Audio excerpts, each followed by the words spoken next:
التعريف، أنا من الأردن، مهندس الجسد الأول على مستوى العالم، والدكتور محمد خالد البقاعي راعي هذا الاحتفال. شرفنا بيك. كلمنا عن مشاركتك النهارده في الاحتفال، وليه حضرتك رعيت الاحتفال دوت؟ أول شيء إحنا بنحب مصر، ومصر أنا بتعامل معها من سنة 1978، لأنه أنا اللي في مجال في ألعاب الدفاع عن النفس والكاراتيه، وأنا بطل عالم في الكاراتيه مع أخواننا في مصر وهون أبطال العالم. مشاركتي مع الدكتور صبحي، اتصل فيه وقال لي عايزين تكون راعي، قلت له ما دام في مصر انا جاهز، فانا جاي راعي لهذا الاحتفال ان شاء الله، وتقديم انجازاتنا وما هو جديد في حل مشاكل الحالات المستعصية التي ليس حل، وحصلت على تقرير لا علاج لا شفاء. احنا اوجدنا الحل وسنعرض ذلك امام الجميع ان شاء الله.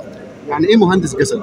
مهندس جسد هو أنا يعني يقوم في إعادة تشغيل وتفعيل ما تم ضعفه في الجسم لأي سبب كان، سواء كان خطأ طبي أو كان حادث سير أو كان ناتج عن أدوية أو عن جلطات أو مشاكل العمود الفقري.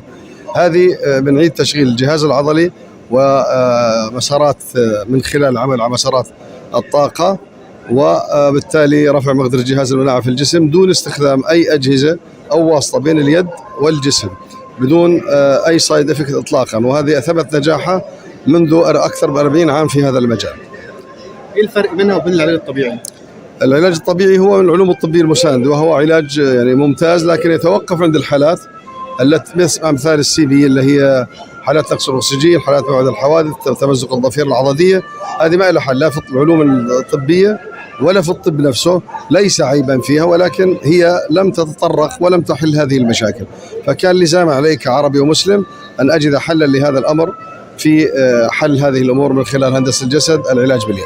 لو في تجارب لأمراض معينة صعب شفائها بالعلاج الطبيعي والعلاج بالجسد نعالجها، ممكن تذكرها لنا؟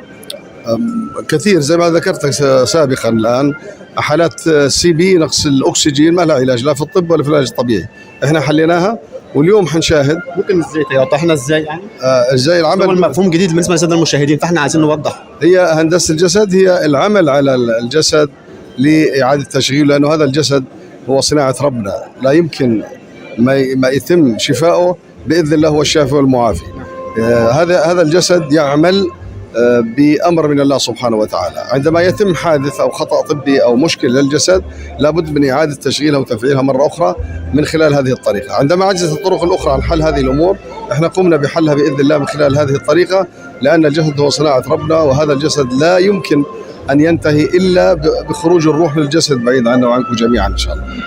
طب هذا النوع من العلاج يعني موجود منتشر في العالم ولا عندكم بس؟ لا، هذا أنا مؤسس هندسة الجسد على مستوى العالم. هو في الأردن، مقره الآن في الأردن، وكثير من الجامعات من خارج الأردن وداخل الأردن بيعملوا تطبيق عملي لدينا حتى يمارس هذه بعد عمل دورة خاصة له، سواء كان علاج طبيعي أو طبيب أو ممرض أو أي كان تخصص.